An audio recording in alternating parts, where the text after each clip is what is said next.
crie à pleine voix sans te retenir. Fais retentir ta voix comme une trompette et révèle à mon peuple sa révolte, à la famille de Jacob ses péchés. C'est moi que, jour après jour, ils consultent, ils veulent connaître mes voies, comme une nation qui aurait pratiqué la justice et n'aurait pas abandonné le droit institué par son Dieu. Et ils me réclament des jugements conformes à la justice. Ils désirent se rapprocher de Dieu.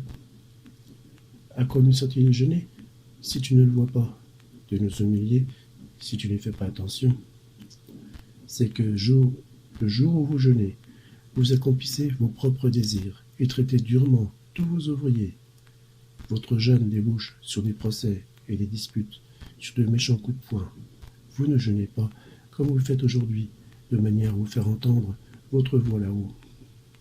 Est-ce un jeûne de ce genre que je préconise? Un jour où l'homme s'humilie? S'agit-il de courber la tête comme un roseau? Faut-il se coucher sur le sac et la cendre? Est-ce cela que tu appelles un jeûne? Un jour agréable à l'Éternel? Voici le genre de jeûne que je préconise. Détacher les chaînes dues à la méchanceté. Dénouer les liens de l'esclavage. Renvoyer libre ceux qu'on maltraite. Mettez fin aux contraintes de toutes sortes. Partage ton pain avec celui qui a faim et fais entrer chez toi les pauvres sans foyer. Quand tu vois un homme nu, couvre-le. Ne cherche pas à éviter celui qui est fait de la même chair que toi.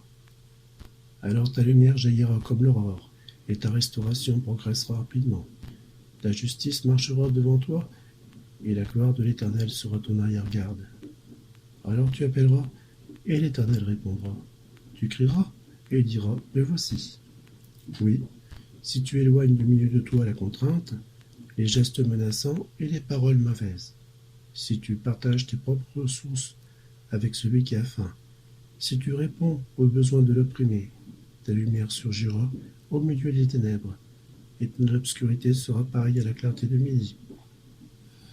L'Éternel sera constamment ton guide, et répondra à tes besoins dans les endroits arides, et il redonnera des forces à tes membres. Tu seras pareil à un jardin bien arrosé, à une source dont l'eau n'arrête jamais de couler. Grâce à toi, on reconstruira sur d'anciennes ruines. Tu relèveras des fondations vieilles de plusieurs générations. On t'appellera réparateur de brèches, restaurateur de sentiers fréquentés.